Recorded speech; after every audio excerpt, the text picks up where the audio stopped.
Okay, so today we're going to take a deep dive into Psalm 26. Ooh, that's a good one. It is. It is a good one. We're talking righteousness. We're talking judgment. We're talking about that deep longing for God's presence. Yeah. All the things. It's like a courtroom drama? It is, kinda. Mm. It is. It's like a plea for judgment. Right. Declarations of righteousness, expressions of longing, and then boom, confidence in God's protection. I love that you picked up on that because the speaker, David, really kicks things off with this demand for vindication. Right. He's not just asking for it, he's demanding it. He's like, judge me, world. I'm ready. It's almost confrontational. It is.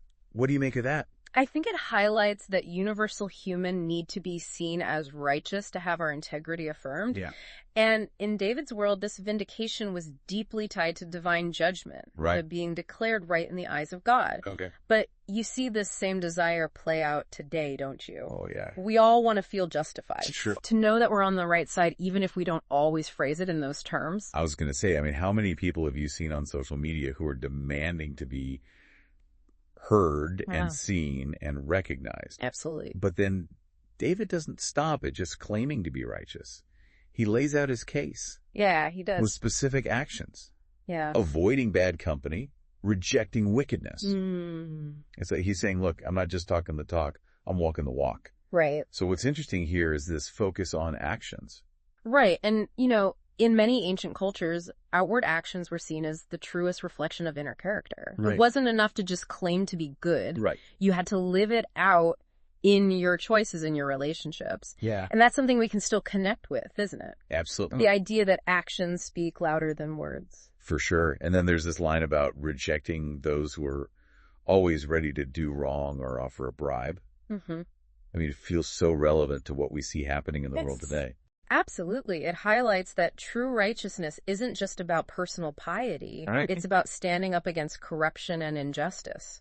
Yeah. That's a powerful message that transcends time. It is. But this psalm isn't just a dry list of do's and don'ts. No, it's not. There's real emotional depth here. When David talks about his love for the temple, you get this sense of vulnerability. Yes, the temple was more than just a building. Right. It was a symbol of God's presence. Sure. A place where heaven and earth met. Okay. To be separated from it was a profound experience of loss. Yeah. Almost like being cut off from the source of life itself. It makes me think about our own search for connection. Yeah. For meaning and purpose. Yeah. What are the places or practices that bring us closer to that sense of the divine, to something bigger than ourselves? That's a beautiful connection. And what's so powerful is that even while wrestling with this longing, David doesn't forget to praise. He thanks God. He proclaims God's greatness, even as he's pleading for judgment. It's like, hey, even though I'm going through it, I'm not going to let my fears overshadow my gratitude. Exactly. And that speaks to the transformative power of praise. Okay. It shifts our focus from our anxieties to God's faithfulness. Right. It reminds us that even in the midst of chaos, there's still so much to be thankful for. It's like choosing to focus on the light instead of the darkness. Yes. And then it leads us to that powerful conclusion of the psalm. Yeah. David declares with complete confidence, my foot stands on level ground in the great assembly. I will bless the Lord. He finds his footing, his security. He does. It's a powerful image of resilience. Yeah. He starts by seeking vindication, moves through vulnerability, and ultimately finds unwavering confidence in God's protection. Yeah. And there's this beautiful emphasis on community, finding strength and support in shared faith.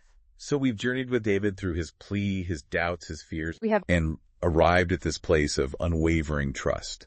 Yeah. What stands out to you about his journey? Well, And as we wrap up, here's something to ponder. How do you personally define righteousness? oh, that's a good one. What gives you a sense of security amidst life's chaos? Yeah. Think about that, listeners. Let us know. Yeah. We'd love to hear from you. Until next time. See you then. Bye. Bye.